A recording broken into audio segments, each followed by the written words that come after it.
You're listening to Scribble Talk, a podcast for bid and proposal professionals. My name is Bhaskar Sundaram, and with my co-host, Ashley Case, we will be sitting down with our industry veterans to share their stories, discuss their career, and learn how to make an impact in the industry. Today's guest is Jim McCarthy. Jim's career spans over 37 years of marketing and proposal strategy creation, proposal development, and oral presentation coaching in support of contractors seeking to expand their market shares or to enter the government contracts market sector.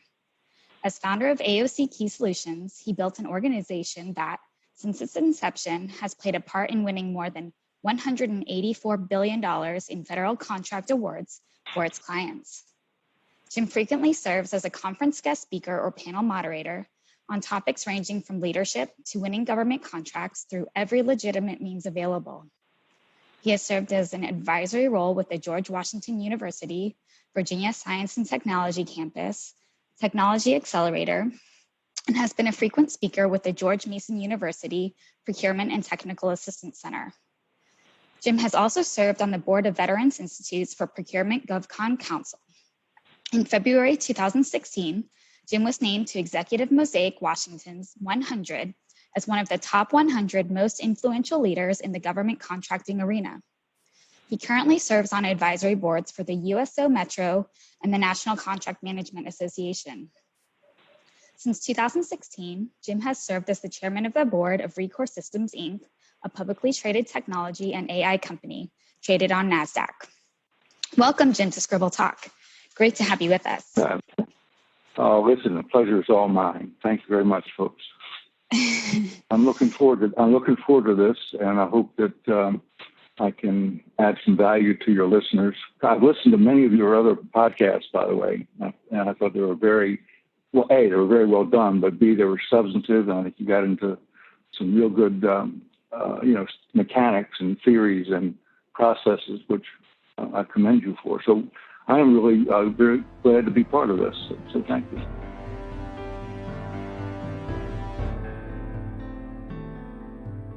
Well, great. Thanks so much, Jim. We appreciate that. So like many of our other podcasts, we're going to start in the beginnings, where you were born, where you went to school, where you kind of grew up. Okay. Well, I was born in Baltimore, Maryland, where I lived for most of my adult childhood and mostly my adult life, with some quick stints in Vermont 1 year and in Richmond, Virginia for another year. But basically born and raised in Baltimore. I went to high school in Baltimore County, and I attended Ohio University in Athens, Ohio, where I got both my bachelor's degree in political science and my master's degree in public policy. Oh, wow. So was your first job related to your schooling? Yes, it was. I have to say it was, and it may be an interesting story. Mm-hmm. I got out of graduate school, and like many of my contemporaries at the time, I was broke, and I had no idea what I could do with a master's in public policy. So I did what every kid does at that age, is I decided to take the summer off. So actually I I bought a van and outfitted it, and I just traveled across the country for, I guess, about 3.5 months. Wow. No specific schedule, and got to see as many places as I wanted to see. Mm-hmm. But in answering what the first job was, well, I came back from that trip, and if I was broke before I left, I was doubly broke when I got back. So it happens that I decided, well, I better get out there and be looking for a job, although I didn't have any idea. Well, literally the first door that I knocked on was the campaign headquarters for the congressman who represented my home district. Okay. And so I remember very, very clearly. It was a Friday afternoon, and I walked up and knocked the door, and one of the staffers came to the door and said, "What do you want?" I said, "I don't know. I'm here to apply for a job." And she said, "We don't have any. We don't need any. We don't need any help. Thank you anyway." and not literally, but virtually slammed the door on my face. And I thought, okay, well, that's that's interesting. And here all I was trying to do is help. Well, anyway, to make a long story short, that was a Friday. On a Monday morning, I get a phone call, and it was the candidate himself, who had never met me, never saw me. I guess he read my resume, but he said, hey, over the weekend, I fired my campaign manager. I need a new campaign manager. Looking at your resume, I think you can be of help. Are you interested? So I said, yes. And so my first job was to be the campaign manager for a congressman, and I was fortunate enough that we won, and then we went to Washington, and that's where the story opens up after that. But the first job was basically running a campaign for a member of Congress. Very cool, and a very different start than so many other people in the proposal field. Yeah. I wish I had, looking back, if I had to do over again, I would have taken a lot of different courses than I did. And I might have concentrated on English and writing and journalism, and but I didn't. I really didn't have any idea what I wanted to do. But nevertheless, it was fortuitous. And so literally the first job I applied for, although I did get kind of rudely treated and bounced out onto the sidewalk, I got the job. And just that's things developed from there. Yeah, very interesting. Yeah, so continuing with that story, though, okay, so I spent about 7 years on Capitol Hill, 7.5 years. I worked for several different congressmen, and I started in as a what's called an LA, or legislative assistant. Mm-hmm. And then I was appointed to be the press secretary for the congressman, and then what's called the administrative assistant and chief of staff. So that was essentially my tenure in Washington. Very cool. So what eventually brought you into the world of proposals then? Well,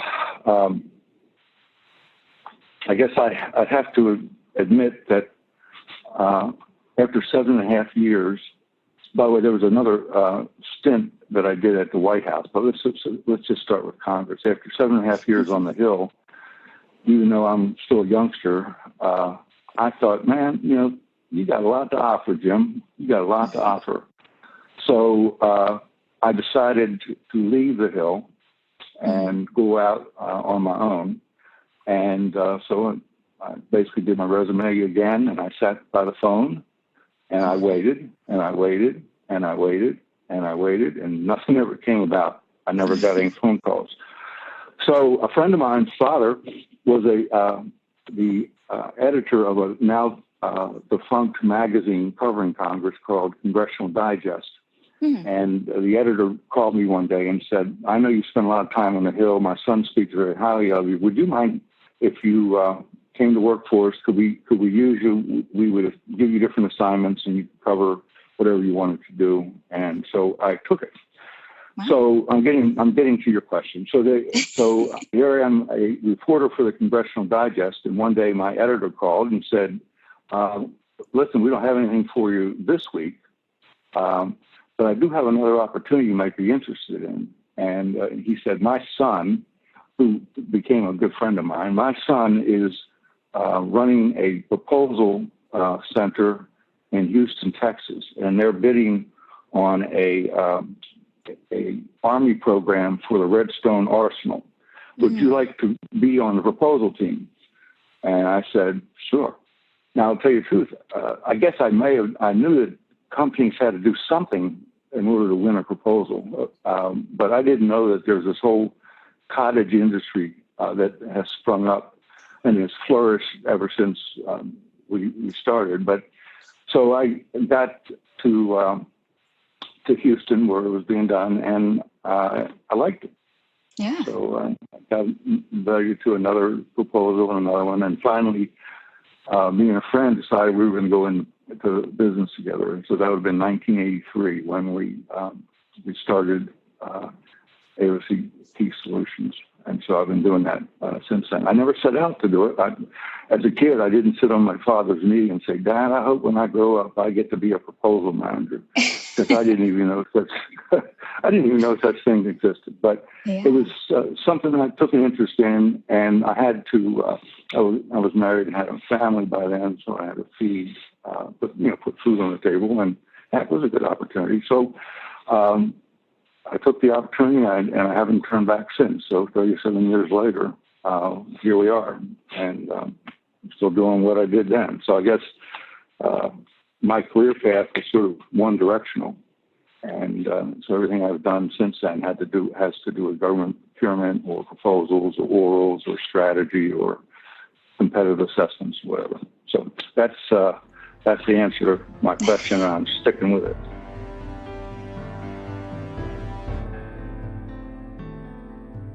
Over the years, running this business and supporting clients, I'm sure that you've experienced some very memorable proposals.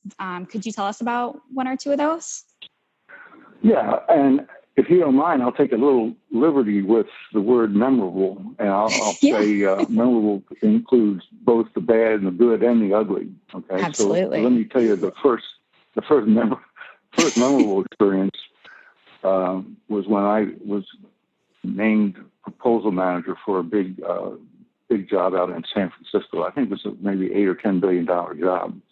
And to be honest, other than bluster and learning the lingo a little bit, I didn't know what the heck I was doing.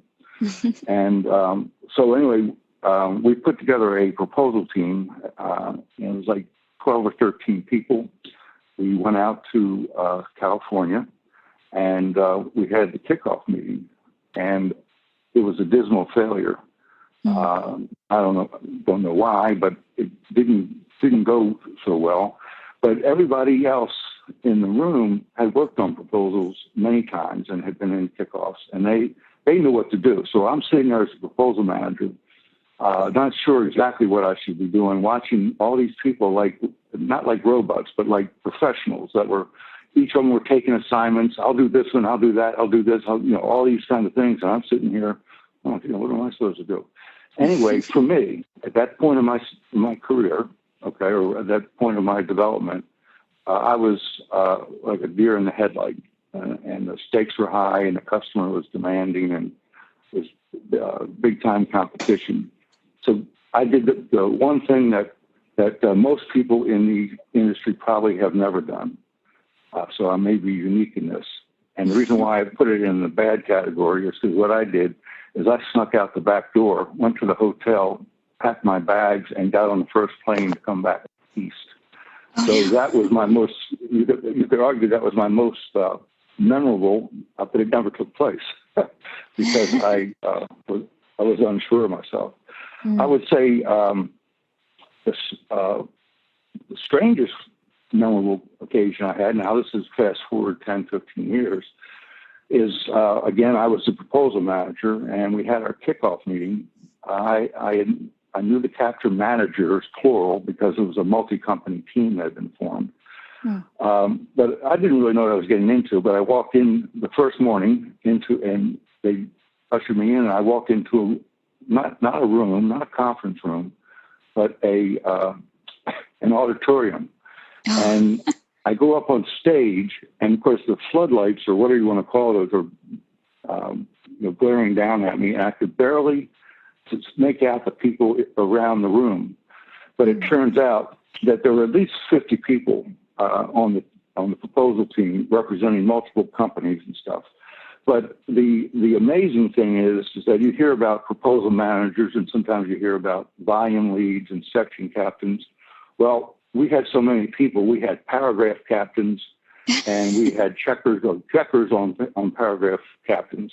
So some people would spend an entire day polishing their paragraph, and that was their job. But it was just a strange thing. You had a case where you were over-resourced, and yet everybody wanted to contribute. I think my best memorable situation was I was part of an effort that our company had put together, and we helped a leading university in the Midwest go after its very first government contract. They had never bid on anything before. And they were going alone, and they were facing 3 or 4 or 5 different competitors, including, oddly enough, one of them was one of the national laboratories, which I didn't know and could compete for the job. Well, anyway, everybody said we didn't stand a chance, that the client didn't stand a chance. They were wasting their time and their money and so on like that. But maybe out of sheer determination, maybe luck, maybe a little skill, whatever, we ended up winning that job. Wow. And it was something that nobody ever, we came out of nowhere, let's put it that way, and nobody really gave us a shot. So that was the most fun thing. And I'll give you one last memorable thing. And I gave you the bad, I've given you the strange and the best, but here's the absolute worst. Okay. And this took place maybe 8 years ago. And I thought, again, I was pretty skilled at what I did. I had run dozens of proposals, but this is another large proposal. I don't know, $5-10 billion or something like that. And I thought it was going really well. I mean, we had it all organized. We were on page count. We thought we knew about what the customer was looking for, and we're winding down, almost ready to finish the effort. And the senior VP calls me into his office. Says, "Jim, can I see you for a minute?" "Oh, sure. What's up?" Now I'm bouncing in because I'm thinking, man, I got this under control, and this is going to be good. So he says, "Sit down." Okay, I sat down, and he says, "I'm not sure how to tell you this, but you're fired." I said, "Come on, you're kidding. You mean I'm fired?" There was only 4 days between then and proposal submission, or at least boxing up the proposal. Right. And I didn't see it coming. And to my way of experience, and I never really understood the reason why. They just felt that they weren't where they should be. Now, we've had pink teams and green teams and blue teams and red teams, and not an inkling of dissatisfaction. Well, the usual change happy to glad and change this and all that stuff. But I had no idea that my job was on a precipice. So I literally got up, I went to my desk, packed up my stuff, and I went home. And they finished the proposal without me. Now, they didn't win. I'm not saying they would have won if they had kept me, but I couldn't understand this close to the finish line changing horses because I thought we were in the lead. And so that was a memorable experience too. So I can go to bad, the worst, the strange, and the best, and I got all sorts of stories on that.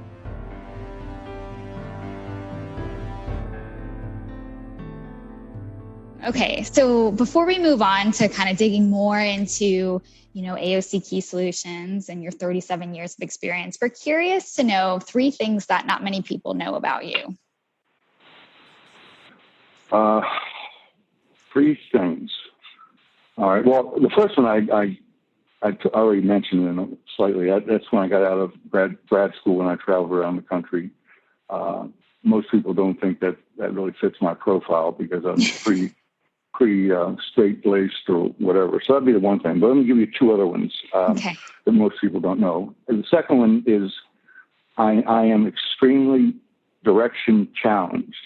And I don't mean in a metaphorical sense or in a life direction or whatever like that. I mean with directions in general and maps and even GPS systems. Even directions that are very plain and should be easy to read, I can get lost.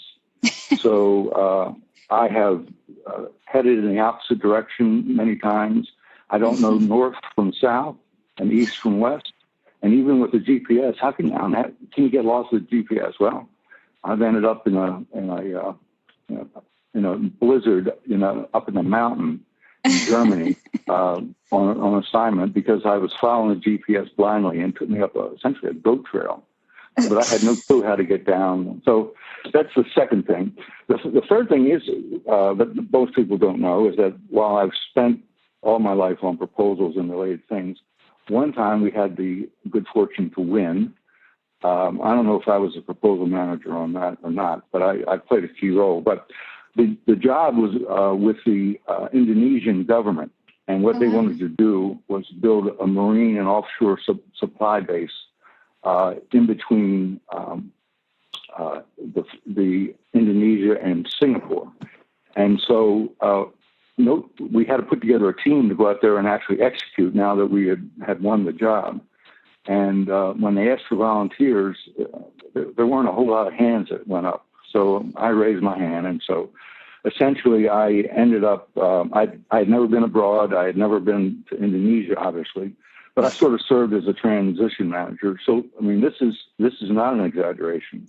My first assignment once I got there was to clear the land. So I was with a machete, and me and a bunch of other guys were walking through the jungle, chopping and slashing and then burning all the stuff. So to clear off this huge, I think it was like 14 hectare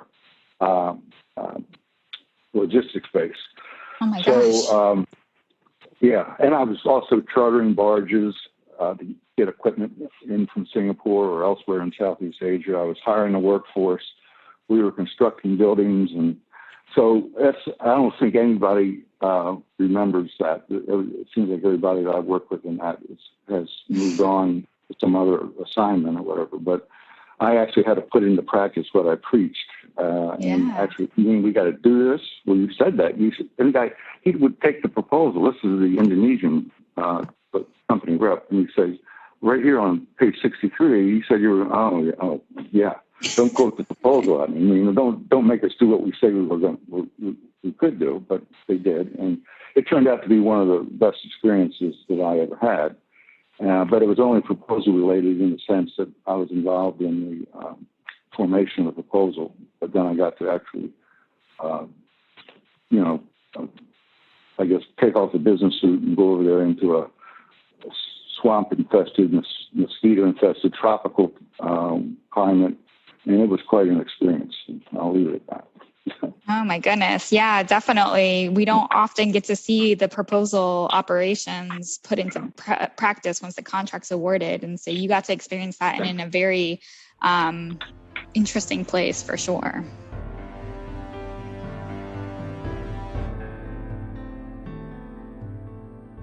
So you have more than 37 years of experience in the industry.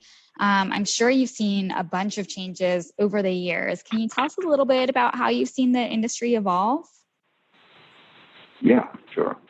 Well, first of all, when we started out in 1983, to the best of my knowledge and belief, there was only one other company that did what we did, and that company is still around today. And they provide full service, end-to-end turnkey support. So we were not maybe the first pioneer, but we were the second to actually establish a proposal firm.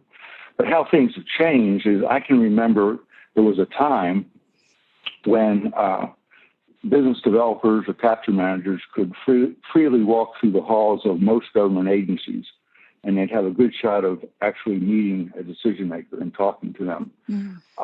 It was less formal, and you'd make an appointment, or you just show up, and they'd see you.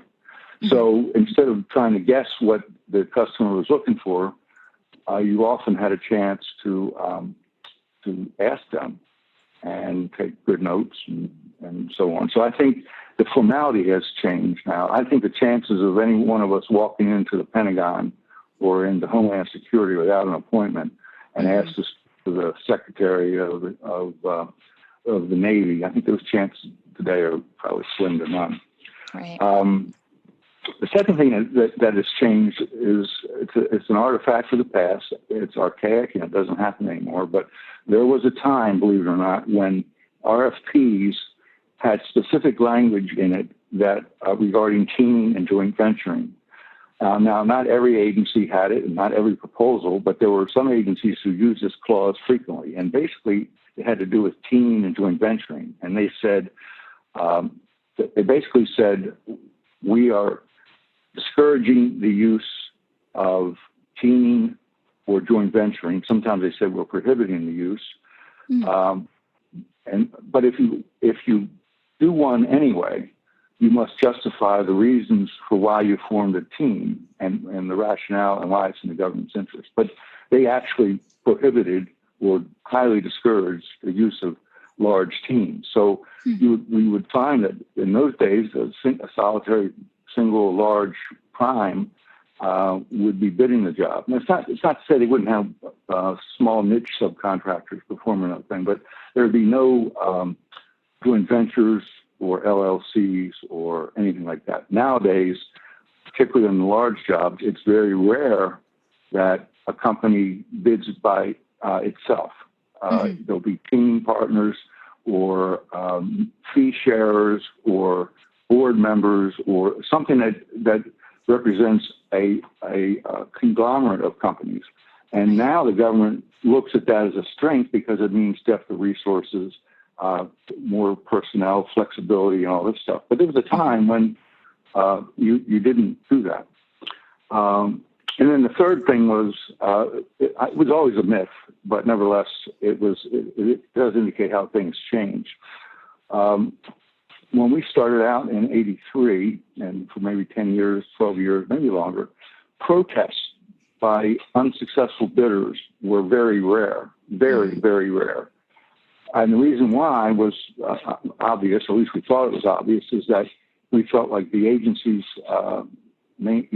could hold a grudge against somebody who protested. And if they had wanted you to win in the first place, doggone it, they would have found a way to make that happen. It was almost like we felt that in some locked room in an agency or in the basement of the West Wing of the White House, there was a whiteboard, and they were writing down all those companies that had protested and were now persona non grata. Well, they didn't do it then; they don't do it now. And the facts were that I would guess to say that now it's almost the opposite, where most government solicitations and the procurement team, the acquisition team, anticipate and often build into the procurement schedule a time for where there's going to be protests. It's almost a given that somebody's going to protest. Right. But there was a time when you didn't because you were afraid. And looking back, of course, there's nobody keeping score. Government officials have very relatively short attention spans.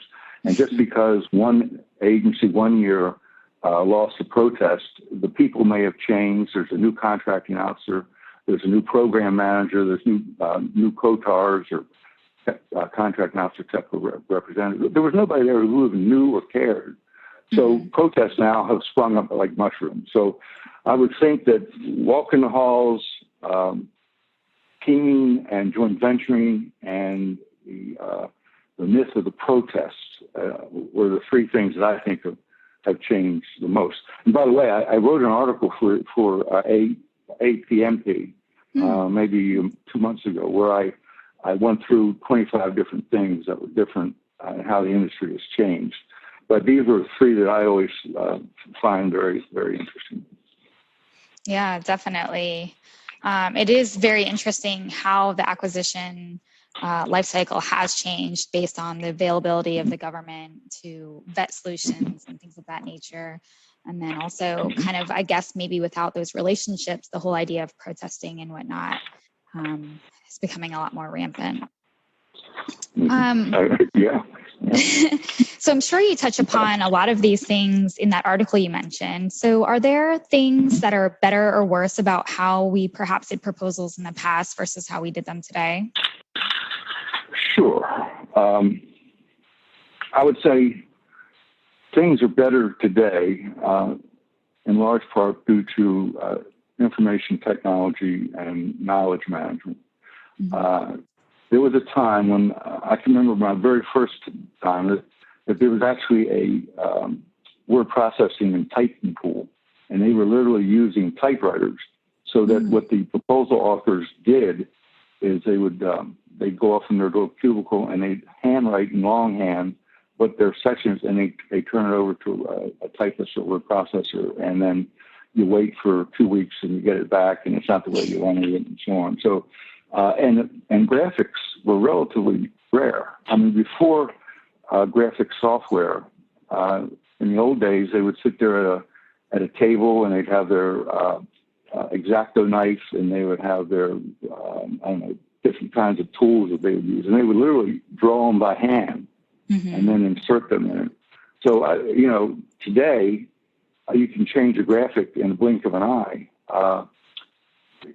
20 years ago, things where you couldn't change graphics or whatever. So those things are better now. But there's some things that are worse. At least they appear to be worse, and that is one thing I already mentioned, that nowadays you can expect a protest.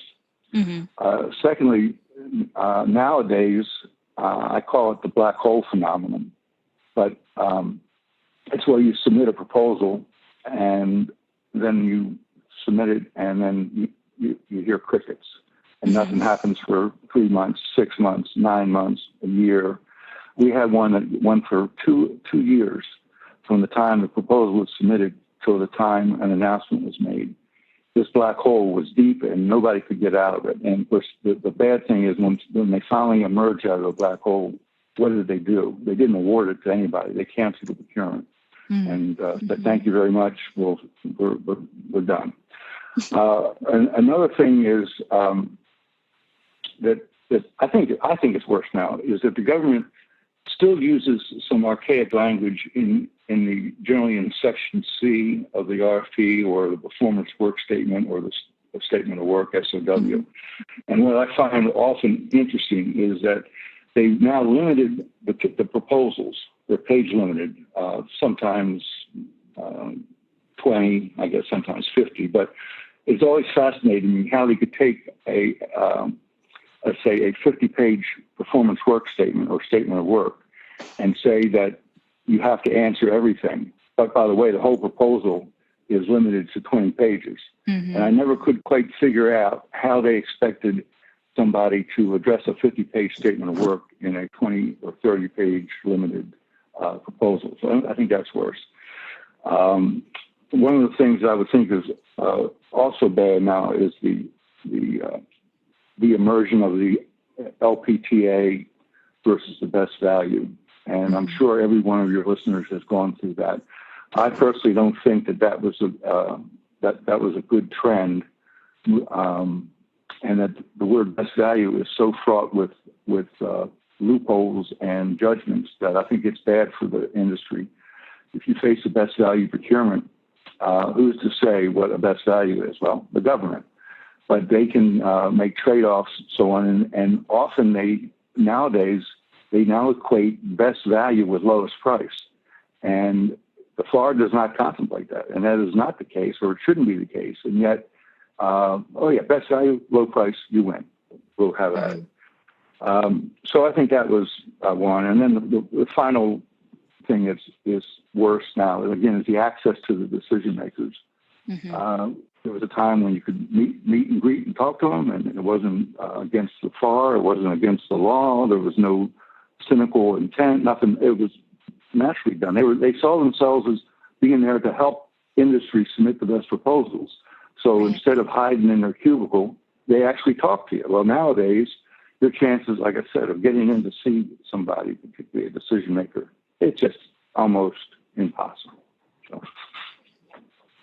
So anyway, that's what some of the things that I think are different.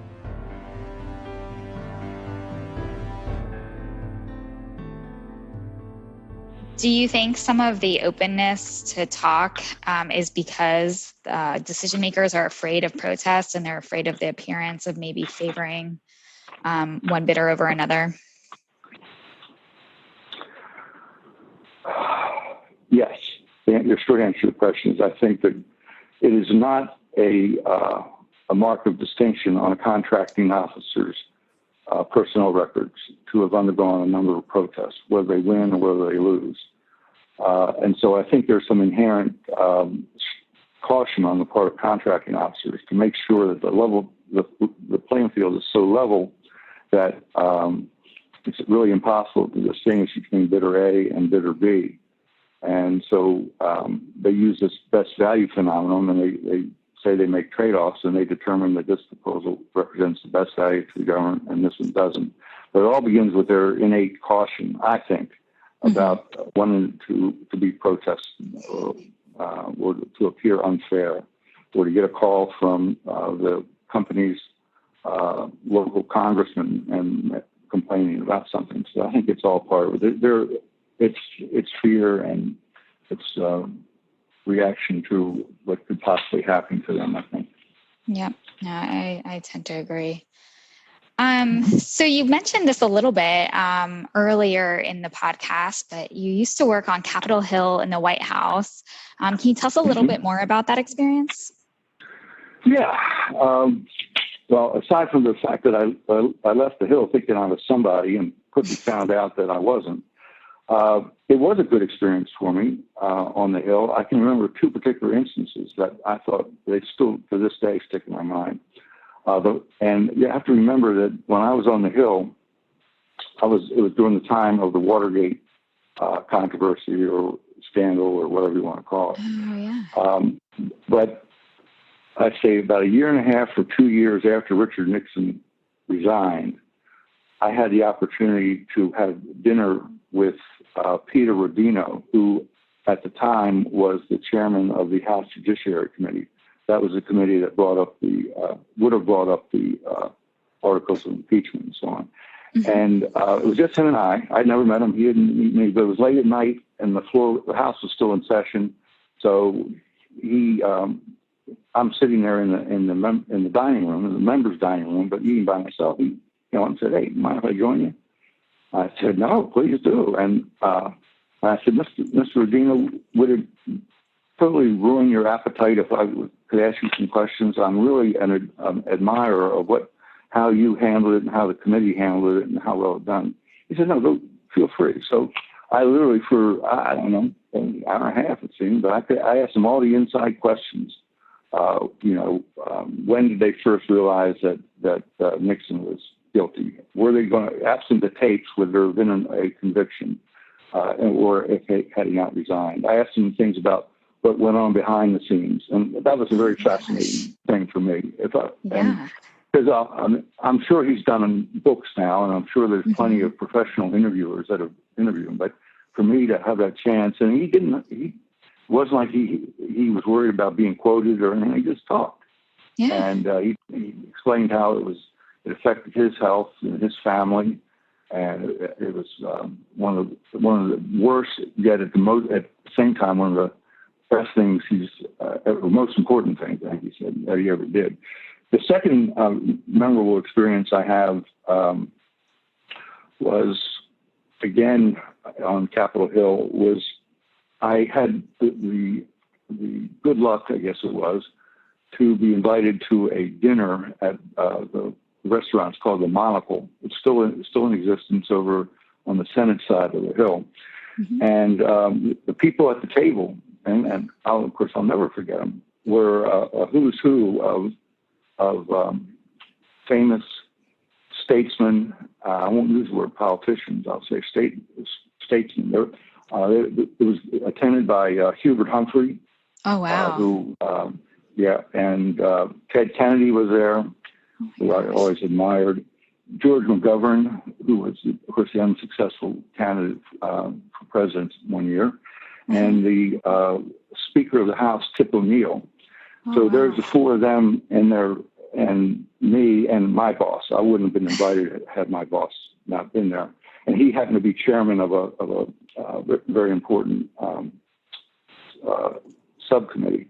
So they wanted something from him, but he said, "Hey, come on." So I sat there, didn't say a word for the most part, but to me it was a crowning moment, at least me being a history buff and a Watergate buff, those two things.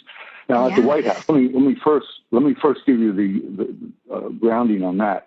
I don't want to give you or your audience the impression that I was in the Oval Office every day giving my advice to President Reagan, because I wasn't.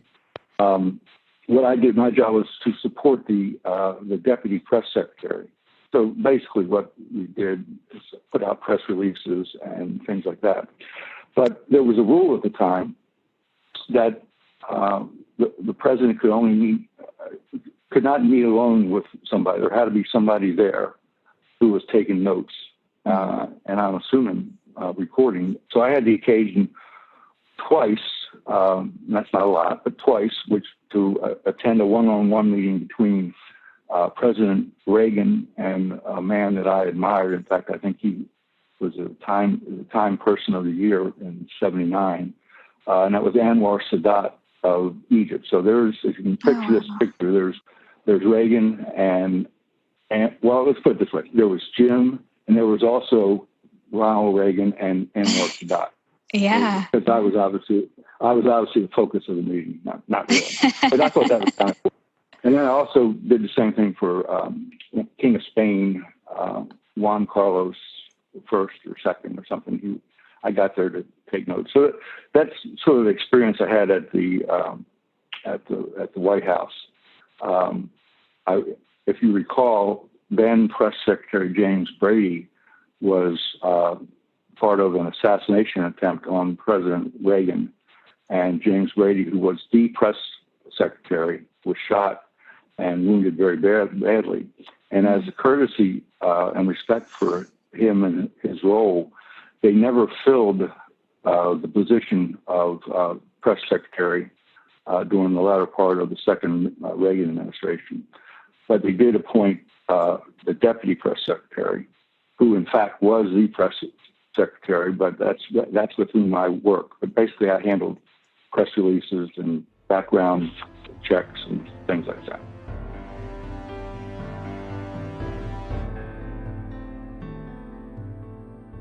So, after that amazing experience on the Hill and in the White House, you founded AOC Key Solutions in 1983, and I'm sure that you've seen the company evolve, over the time, just as, the proposal industry itself has evolved. Can you tell us a little bit about its evolution? The evolution of the company, huh? Okay, well, here's one evolution, was that in the early decades, most of the proposals that we did were large proposal efforts, and they were done at the client's office, essentially away from the house.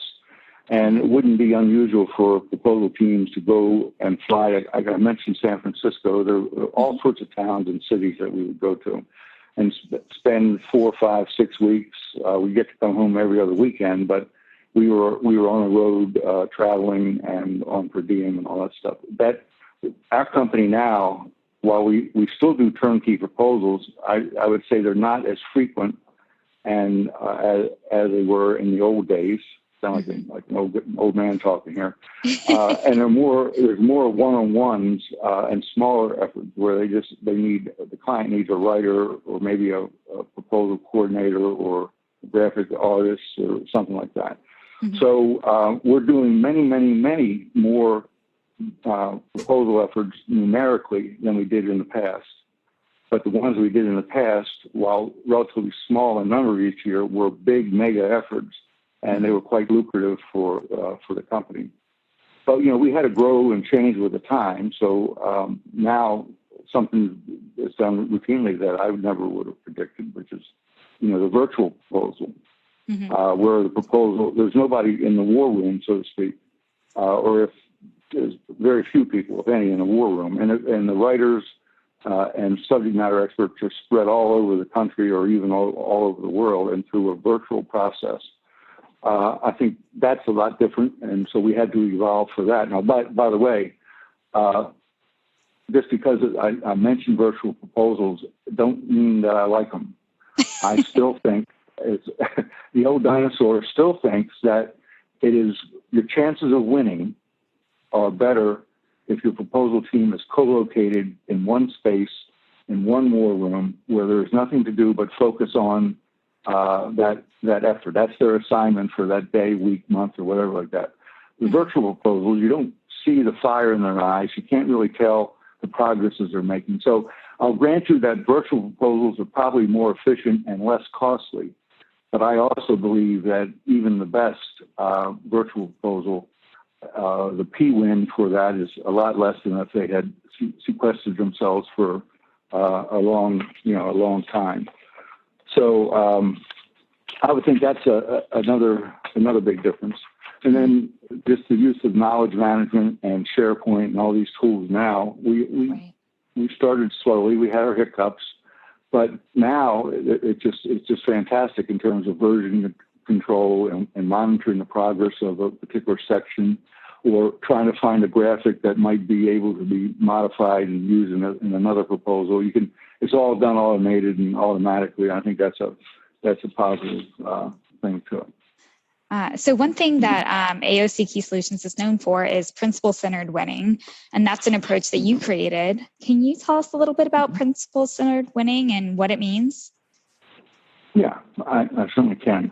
Basically, principle-centered winning means that the most important thing that we do or can do is to win the job. But it's not just winning the job, it's how you win the job and the manner in which you win the job. So it's we have to remain 110% competitive, but it has to be done the right way.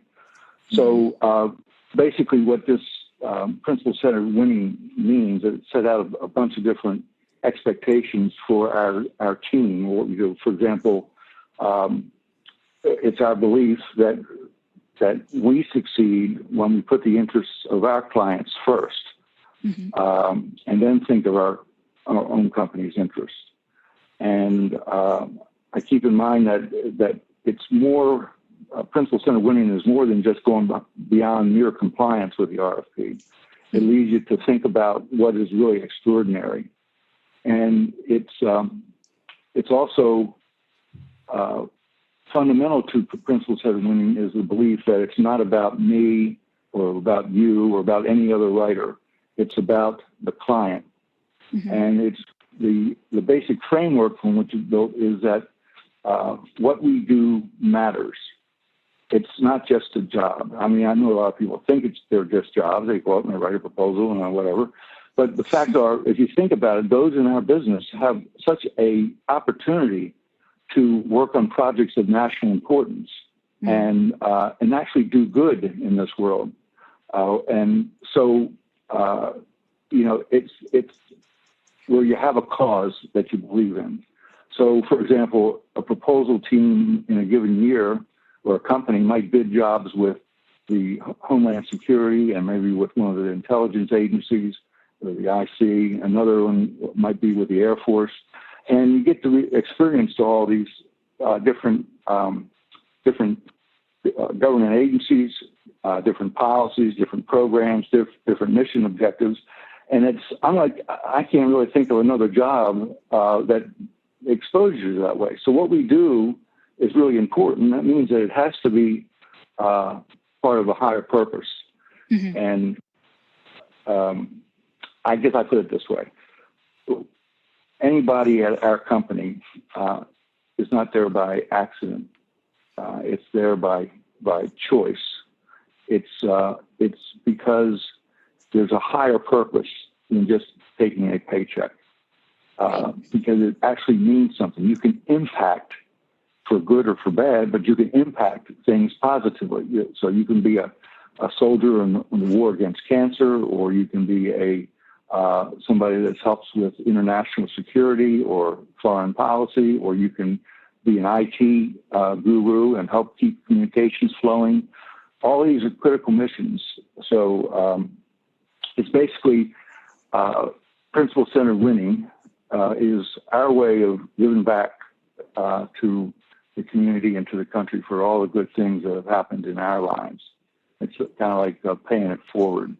And that I can go into it more, but we got literature on the procedures associated with that. We've codified it now into a what we call the AOC Key Solutions Advantage, and it's a very good guide for proposal development and planning and all that stuff. But it assumes that what we're doing makes a difference. And if we're not making a difference, then you just get out of the business or get on an airplane and go back home like I did.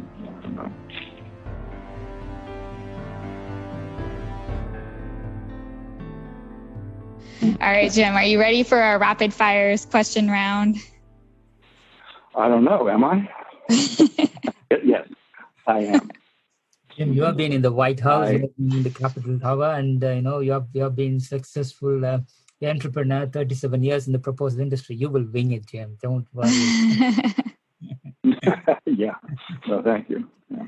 Jim, yeah, sorry, Jim. Is there anything? No, I know. Please, give me your best shot. Let's see how much I can foul it up. Okay, go ahead. No worries, Jim. So, what is your favorite science fiction movie and why? Science fiction. I would say it's the. That's a good question. Science fiction would be the whole Star Trek series, and the reason why. And of course, there was an old TV series, but there's been a series of motion pictures since then, and each one of them I think is getting better. But the reason why I like it is that it presupposes a positive future. The facts are that the planet did not blow itself up, and it did not kill itself. It did not die out. We didn't die by climate change or somebody pushing the button on a nuclear bomb. We evolved to the point where we met other intelligent life, and the picture that basically Star Trek paints, in my opinion, is one of a positive one, where it is possible to make it through our challenges and all the issues that we're facing now. So that's what I like Star Trek about. It's a very interesting viewpoint, Jim. I've never heard anybody touching this way. Normally they like Star Trek because it's Star Trek. Yeah. It's a very interesting viewpoint. Yeah. So, if you were asked to play any Star Trek character, which one would you choose and why? Well, my first answer is I would like to probably be the Leonard Nimoy, who played Spock. And the reason why is because he was unflappable. He never flapped. I mean, he never lost it. He always was logical. He always gave good advice. He was loyal to his captain. And I think there are things that are important for me. I was going to say Chief Engineer Scott, but his only job on most of the Star Trek things was to say, Captain, it can't be done. It can't be done. I'm giving, and then he would perform a miracle and get up to warp speed just in time or whatever it was. So he's a problem solver. So I like to think I'm a problem solver, but I also like to think that I would be a little closer, not quite so ebullient in my command of a starship. I would be more like Spock, I think. Yes, that's brilliant. So where did you come up with these questions? Where'd you come up with these questions, by the way? I have good ones. I like them. Let's continue, and then at the very end, if you say the same thing, I'll be happy, Jay. So yeah, well, that's true. Okay. If Hollywood made a movie about your life, who would you like to see play the lead role as you? Of me. Lead role. I think it would be, I was going to say Clint Eastwood, just because I've always liked his style. Many of his movies were spaghetti westerns, B movies, so to speak, but of late he's done some good work. Like the movie El Torino, where what he did in that setting, I thought was very, very interesting.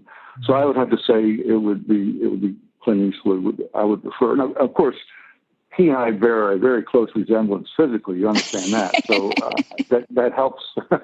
That helps why I picked him. But I don't know. The other one might be would be the guy in Braveheart. You remember Mel Gibson? Mel Gibson. Now Mel's fallen out of favor a little bit since his heyday, but he's done some good movies and he's done some good work. And I like his charisma and his charisma and his leadership. And I like to think sometimes when we walk into a proposal room, we are almost like an invading army. We're attempting to conquer all sorts of issues and problems that arise from the preparation of a proposal. So it'd be nice to lead the charge and give a really inspiring speech that would charge everybody up, and we would go take that hill or defeat the enemy or whatever it might be. Yes. That'd be my answer to that. Perfect. I think we'll better stick with Clint Eastwood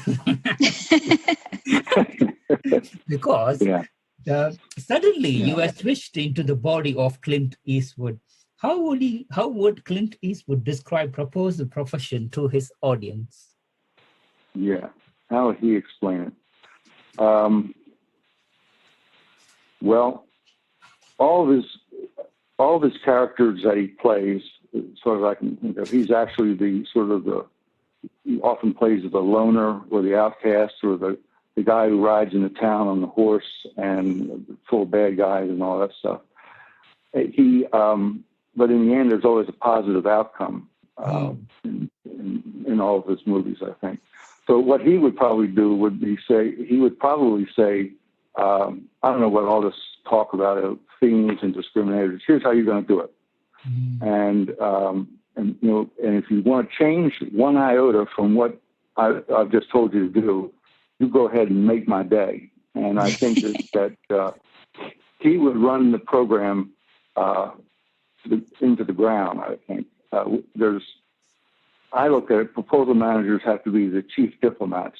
They can't be the fastest straw or the most powerful or the most overwhelming. So he would do lousy in the job. But if he were in that job, I suppose that he would have to give good direction and then leave it to some of the supporting actors to fill the roles and get it done. Because you're not going to win a proposal, with a gun pointed at your head, so to speak, like hang them high or something. So, 100%, Jim. So you have worked at the White House and Capitol Hill. Which political TV show resembles closely to real life politics? Which political TV show? I think nowadays, I would personally say it's the Situation Room on CNN with Wolf Blitzer. I just like the way Wolf handles himself and his guests and so on. And I think he does go out of his way to be balanced and objective as he can be. But I can give you a better answer is that it's this. Actually, during my career, I've been lucky enough to have 2 TV shows of my own. One was called Government Contracting Weekly, and the other was called The Bridge on TV. And both of them dealt with government contracting and bridging the gap between the government and the private sector. So if you ask me, the most realistic one was one of those two shows. But apparently the audience didn't agree because those shows were ultimately canceled. But I thought they were really on point for what we do as a business. We didn't deal with politics in the sense of what you hear on Face the Nation or whatever. We dealt with day-to-day problems that government, civil servants were having and industry was having, trying to forge that dialogue. And I thought that was very realistic. And I look back over the shows and I realized that I may not have been very good at it, but the guests were always very good, and they always had brought out important points for the audience. So I thought it was actually of value. I was sort of sorry when that went away, but it's in the past. So that's how I would answer that question. So we heard that you are a very avid reader. So what's the most interesting books you have read, Jim? Very, very good. I'm going to turn around and look at my bookshelf. I'm going to sort of cheat a little bit. First of all, there's a whole series on leadership by John Maxwell. Yes. I bet he's written 50 books by now. And I like each and every one of those very much. There was another book that I like, an author that I've seen before, Patrick Sweeney, and he just published, I think, the last couple of months. I'm starting it. Is a book called Fear is Fuel, and his premise is that everybody's afraid, and if they think they're not afraid, they're lying to themselves if they're somebody else. But you can take that fear and you can channel it in a positive and right direction and actually use it as fuel to get over the obstacles. And I tell you again, folks, this is one of the roughest businesses that you're ever going to be in. And there wasn't a day, and when I was running a proposal and stuff, that I wasn't afraid of something happening. Generally to me, like I'd get fired or whatever. But fear is fuel. So that was one of my favorite books. And I've read all the Clancy books, at least the real Clancy books while he was still alive. And I like those. And I'm just looking at some other ones here, but that's probably my list, I would think. Yeah. Perfect. And it suddenly. I've read a book by Jack London, who is the chairman emeritus of CACI. He wrote a book on character, the ultimate success factor. And if you haven't read that, it's very relevant to the proposal business and government and so on. And he takes a very interesting view of the importance of statesmanship and character in winning contracts. And it's a real good book. He's written 2 or 3 books now, but think about that. Jack London, he's a name in this town for sure. This is the first time I felt like suddenly this session became an open book exam. So you just turned back and you saw. Yeah, that's right. Right. So yes, also looks like you like traveling as well. If you could visit any place in the world now, where would you choose to go and why? If I could visit any place in the world, I know what it would be, but my wife would disagree strongly. She said, no way in heck that ever would happen. But I'd like to go to St. Petersburg in Russia and see the art and the history there. Not trying to politicize this conversation, but my wife would probably wouldn't set foot on in that country for a lot of different reasons. But that's what I would like to see, and why is because like they say, those who don't study history are doomed to repeat it. So I think the study of history is good for all of us, whether you're in the proposal business or whatever you're doing. It's good. So that's why I would choose St. Petersburg. Plus the museums and architecture and the people and post-Soviet influence would be very interesting to talk about and study and learn about. That's mine. Perfect, Jim. So looking closely, Ocean City. Why do you love Ocean City? Uh-huh. How did you know that? Yeah, I have a place. We have a place down Ocean City, Maryland. It's my sanctuary. We haven't been down there yet this year. The whole town is closed off. The beach is closed now. Haven't been in to even be able to check the place out. But I'd like to go to Ocean City because it's my happy place. And sometimes when the pressure or the stress, and I've had enough of that, I need to get away and clear my head. Plus, we've had it long enough where it's like a second home. My kids grew up in it in summers, and my grandchildren are starting to now, or at least they were until the pandemic.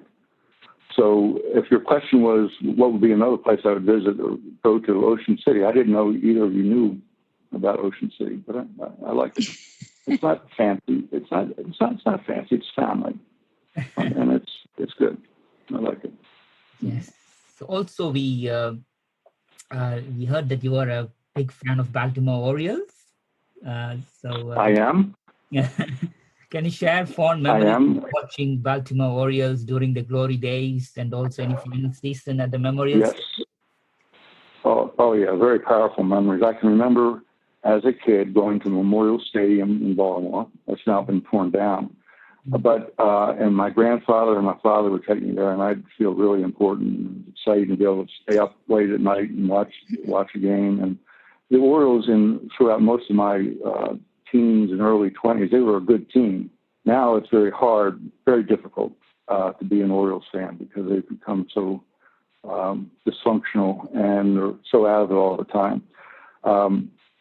But that would be the team that I like in baseball. I'd like to jump to football for a second and say that my favorite team of all time in football is the Baltimore Colts, not the Indianapolis Colts.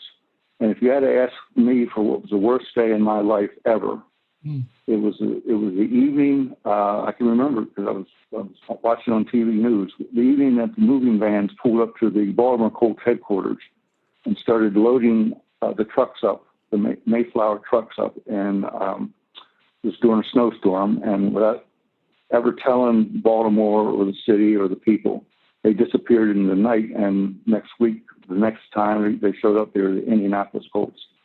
So that took a piece out of me because I was an avid Colt fan as well, and I've never gotten over it. And I don't intend to get over it. I'm going to hold a grudge against Indianapolis forever. How's that sound? Yes, I think absolutely. When you're passionate about something, when things go that way, I think it's hard to get over it. I can understand, Jim. So yeah, that's special. Yeah. So have you been to the Oriole Park at Camden Yards? I have. It might be the best place in baseball to see a game. Maybe a couple more recent ones maybe surpass it, but I haven't been to them. And Camden Yards is, I think, now 25 years old. You talk about time flying, but it's just a great place to watch a ball game. It's too bad that Baltimore doesn't field a major league team, but if they did, that would be a good place to watch them, I think. Perfect, Jim. So also about health and fitness, Jim, understand you run and work out pretty much every day. What inspired you to be focused on your health and fitness? Well, let's see. I do run a lot. I work out 5 or 6 days a week. I try to take the 7th day off and rest, but it's always 5, and many times or most times it's 6. And it's a combination of aerobic conditioning and also resistance training. But I like to run because when I run, I'm alone with my thoughts. I can listen to some quiet music or an audio tape or whatever like that. I'm not a very good runner, but a couple of years ago I set out to run my first marathon, and I did. And I'm disappointed in myself in this regard. I finished, and it was a respectable time. But I anticipated when I crossed the finish line that I would be spent. I would have left it all out there on the course, so to speak. Instead, as closer I got to the finish line, the better I felt, which tells me that I didn't really pace myself the correct way. I should have literally done it probably a little bit differently. But I'm competitive by nature. Not that I would have any chance in hell of winning, but nevertheless, that's part of it. So, and exercise, by the way, is a great de-stressor is the word I meant to say. It helps you sleep better. It equips me. If I do that in the morning, I feel more ready for the day, no matter what happens. Whereas if I don't do this very often, but if I turn the alarm off and roll over and go back to sleep, the whole day starts out in a funk. And so I don't do that. But yes, I do like running, and it's great. There's a gymnasium, but maybe 2 miles from here that's a good health club, and I enjoy that. It's amazing that you are taking that effort to continuously look after yourself. I think that's very important. So if you could be any male or female, even sports star, who would you be? Cal Ripken, the former shortstop and third baseman for the Baltimore Orioles, right, who set the record for most games played in a row. And he's from Maryland, which is where I'm from. But he's the Iron Man. He was steady, and he wasn't always flashy, but he was always steady, and he delivered. And it proved the worth of just getting up in the morning, if you will, and doing your best. And he sort of exemplified that. He never hit for a high average or anything like that, but he did show up for work every day. He was part of the team, and he did make a difference. And fortunately, I was at that game that night when he hit his home, his record setting night, and that was always stuck in my mind as a very important Ripken, and he's a gentleman. He's good, and we could use a few more Cal Ripkens nowadays, in my opinion. That's brilliant, Jim. I think that concludes our random rapid fire question round. I think we kind of made it around you, a special one. Hope you. Yeah, good question. Good questions. I've never been asked those things. That's good. Mm-hmm. Normally it's really random, but in your case, we made it around you, which made it even better. So perfect.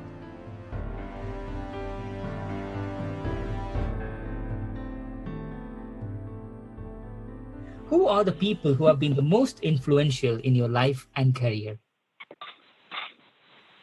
And why? Well, I don't think I'll name names, but those who both been most influential in my life and in my career are those who model basically the fine art of listening. They actually choose to listen before they talk. And when they talk, they don't need to impress the group or be liked by the group. They just say it the way it is, but they've listened to the other point. And unfortunately, nowadays, it seems like we're talking at each other, not to each other. Mm-hmm. And, society is so polarized and politics are so polarized that if all of us took the time to listen a little bit more, I think that the country would be better. And so in terms of people who've influenced me, I can think of 2 or 3 people who modeled that. The others, and this really sounds weird, I think, but the second group of people who most influenced me in life and in business and so on are actually my critics and detractors, because it causes me to rethink what I'm doing. I try to listen to what people are saying, and if I agree with it, I try to follow it. And if I don't, then I try to make sure I understand why I'm not doing it. And finally, the third group of people, I may not know them at the time, but I like to think that the capture manager and the proposal managers on opposing teams are probably most influential, because they drive me to want to be even better the next time. And I hate to lose, like I said. And so you learn this more, I think, from your enemies or opponents than you do from your friends. And so, but I do this often after a procurement is over, is I'll meet with the capture manager or proposal manager or both. And we just share lessons learned on a non-proprietary basis. I mean, don't deal with anything, but just what did you think and how did you react to this and what did you do? And that helps equip me better for the next effort. So that's sort of my way of answering who's been the biggest influence. Critics, winning capture managers, where I'm not one of them, and those who actually take the time to listen. I would put those in that category of most influential. Again, a very unique response, Jim. In our 30-odd episodes, we haven't got a single response that mirrors your response, and is very kind of insightful, very, very insightful. That tells you the person about you. Perfect, Jim. So what's the best piece of advice you've received and from whom?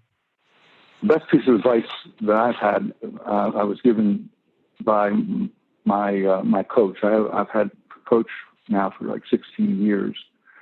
And she said to me, which I think is absolutely true, she said something to the effect that yesterday is gone forever, and so don't worry about it.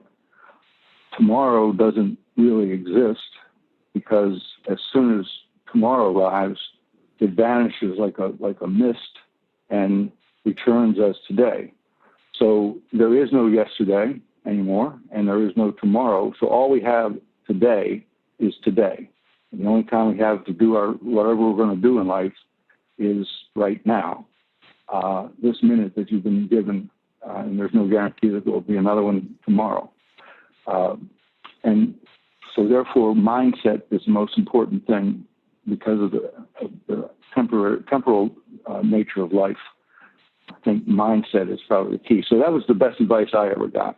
The things that have happened, they're over and done with. Make peace with them if you can, or make peace with the person or persons involved if you can. But they can't control you anymore. You can't do anything about it. And don't worry about the future, because 9/10 of what you worry about never comes to pass anyway. And even when you get to the future, you realize that you really are in today. You're not in the future. It's ephemeral. You never get to the future. You only get to today. And that's why you can keep your mindset a certain way. You have, I think you have a chance of being happy in life. And anyway, that's the advice that my coach gave me years ago. Wow, that's a very, very, very, very great advice, Jim. Yes, so what is something you have observed lately that reminded you that people are good? Well, since we're in the midst of the pandemic and coronavirus, you can't watch TV. I don't think anymore without seeing acts of goodness and kindness and of unselfishness. And I'm speaking, of course, of the first responders and the doctors and nurses and people on the front line. They risk their lives every day for those people who have the virus. So I think that's the first observation. When you see somebody, putting their own life at risk for the help of a patient they may not even know, I think that's shows me that people are really good. The other thing about people are good is I think that this crisis is showing that it's just as important to focus on your responsibilities as it is to focus just on your rights. And part of the problem is that more and more people now are focusing on this is my right to do this, this is my right to do that. I'm not going to listen to this governor, or I'm not going to do this. When really your responsibility is to yourself, your family, and to other people. And we focus, I think, on the wrong things now. And the reason why I also know people are good is that forgiveness is something that it's sometimes rare, but everybody can forgive somebody, I guess, who's a friend. But if you try to forgive somebody who is an enemy, that's even better. And so I imagine what those nurses and doctors must feel, and first responders and policemen and firemen, what they must feel about here they're putting their lives at risk and the lives of their family, and there are people out there who are essentially flaunting that. So I think that they've exhibited a great deal of grace and forgiveness, and I think that's why I think people are basically good. So. That's amazing, Jim, because I had a last question. What's the biggest lesson life has taught you? I think you just answered.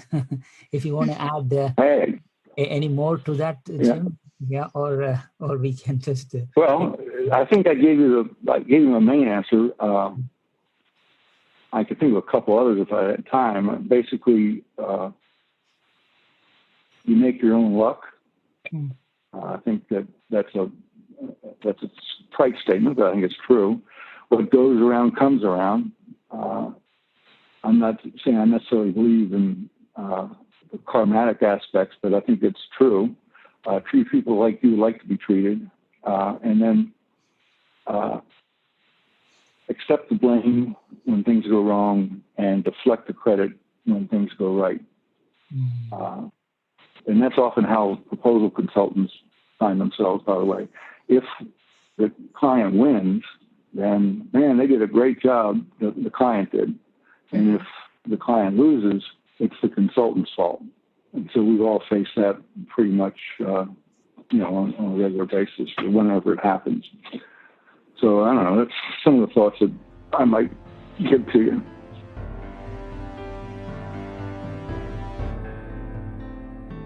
So building on those kind of life lessons, what advice would you give someone who was wanting to pursue a successful capture or proposal career? I would say that my advice to somebody who's just beginning out is, first of all, like I mentioned, remember that they're doing something important and be proud of it. The second thing is when you're starting out is learn and learn as much as you can from as many people. The third thing is perform as many roles in the proposal or capture process as you can so you get a well-rounded view of how things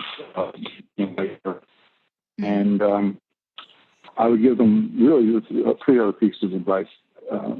A, find a mentor. B, learn to fail, but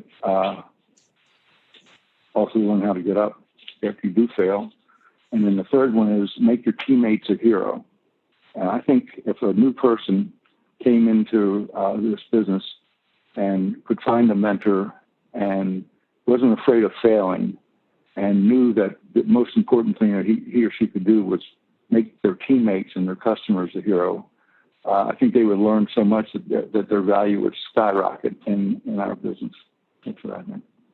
Absolutely. That's amazing advice. And I think, even for those of us who have been in the field a while, we can still learn from those lessons and apply those and continue to improve. What's one common myth about our profession that you'd like to debunk? Myths. Well, there's a lot of myths, as you know. There's also a lot of hot air. It's also spouted around, probably spouting out my share of it. I think the one myth that I would like to debunk, I call it the false economy of a proposal. So the myth is essentially, it goes like this. I call it false economy. So bear with me. If the true cost of winning a proposal is say, I'll pick a number, $100,000, and you only spend $90,000 of the $100,000 in an attempt to say save money or cut corners, I would argue that you have not saved $10,000. What you've really done is flushed the $90,000. So the myth is you have to spend what it takes to win, and if you try to do it any other way, you're going to shortcut yourself right into a loss.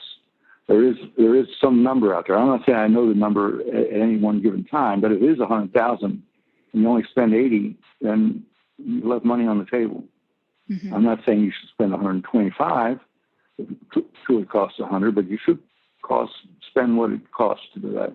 And companies don't do that all the time, and I know why, because their B&P budgets are tight or whatever. They don't have the resources, but it's the lifeblood of the company, and I would spend every dollar it takes to make the company a winner. But not a penny more or a penny less. Yeah. Cutting corners in the win doesn't always result in the win, right? And so, yes, I'll put it this way: compromises or trades off the optimum seldomly, if ever, support your chances of winning. Right. So everybody knows what the optimal position is, but we can't do that. We're not going to do that. Now that's too much. That's too hard. I call them trade-offs from the optimal point. And every time you trade off one of those things, your P-win drops. Yep. Until finally you got nothing. Yeah, that's a great point, Jim. All right, our last one for you is, what is something that you're looking forward to in the future? Well,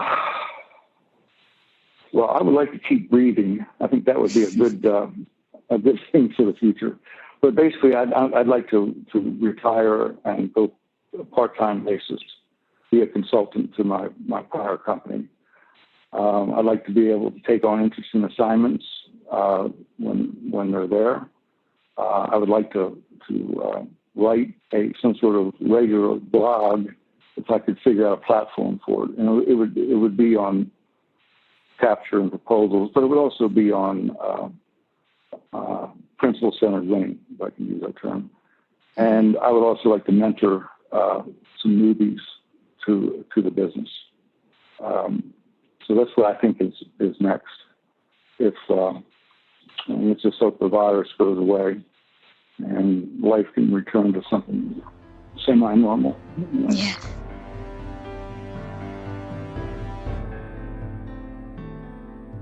Jim, is there any part of your life or career we haven't touched that maybe we can revisit quickly? Question life.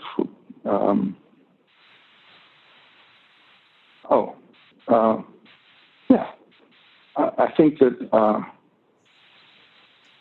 it's a hackneyed saying, and maybe it's used too often. But I'd like to think that part of a good life is where it's more important to be kind than it is to be right or correct. In most cases, I mean, in some instances, life and death, you know, do what you have to do. But kindness takes a back seat often, and it shouldn't, and yet it does. And we could have a whole discussion sometime on why that is. But I think that's another important point that I would want to leave your audience with, particularly if you're a leader. And I think, by the way, everybody should be a leader in one sense or another. Thank you, Jim. That's brilliant. Jim, I don't know whether it's true, Jim, but there's a rumor that you were there near when the Kent State shooting happened. Is that true, Jim? Yes. Well, I went to school at our university, and we were on the quarter system, so we were in our third quarter of studies, and there was a lot of unrest on our campus. A lot of it unrest. In fact, there were people who were deliberately trying to shut down the school. But there wasn't a sort of trigger point or a trigger line that was reached until the young lady was killed at Kent State in Ohio. And it was just up the road from where we were. And what I remember about it, which is very, very aside from the tragedy of it, was that our school president at the time said that if things got to the point where they were carried away with demonstrations and unrest, that he was going to close the school immediately, and everybody would get a pass or a fail. And he came on the campus radio station to make that announcement. And I'm telling you, it was like unleashing the hordes, because as soon as people knew that they could end the quarter by going rioting and doing that, they did it. And so the very night of the shooting of the woman at Kent State, they came out of the woodwork and basically shut down our university. And we had 24 hours to get off the campus. We could come back on later to collect our stuff, but we all had to be gone within 24 hours. And so I remember that. I remember getting passes on all my courses, which I guess was some sort of consolation, but it was not a good situation for most people who were academics and trying to study and stuff. It was very sad, very tense time, not unlike today. I mean, a lot of polarization on the Vietnam War at that time, and whether and how best to get out and all that. No, now we got companion issues now, so maybe we'll get through this one in good order as well. I didn't know you knew about Kent State either. That's amazing. Yeah. Thank you, Jim. I think every word you said, over this period, I mean, like those are like big lessons to everybody who will be listening to this podcast. So thank you so much, Jim, for your time today. It's been a real privilege to have you with us at Scribble Talk. We wish you and everybody around you, your friends, family, loved ones, colleagues, all the good health and happiness. Please continue to inspire bid and proposal colleagues and everybody around you. Stay healthy, stay safe, stay strong, stay happy. Thank you, Jim. My pleasure, I assure you. Thank you. To our listeners, thank you so much for tuning in. Please visit batchuscribble.com/podcast to listen to this episode and check out any of our other previously recorded episodes. If you've enjoyed today's interview, don't forget to subscribe, review, and share the Scribble Talk podcast. We hope you'll check out our next episode where we interview another industry expert and special guest. Until then, it's Ashley Kays, Bhaskar Sundram, signing off.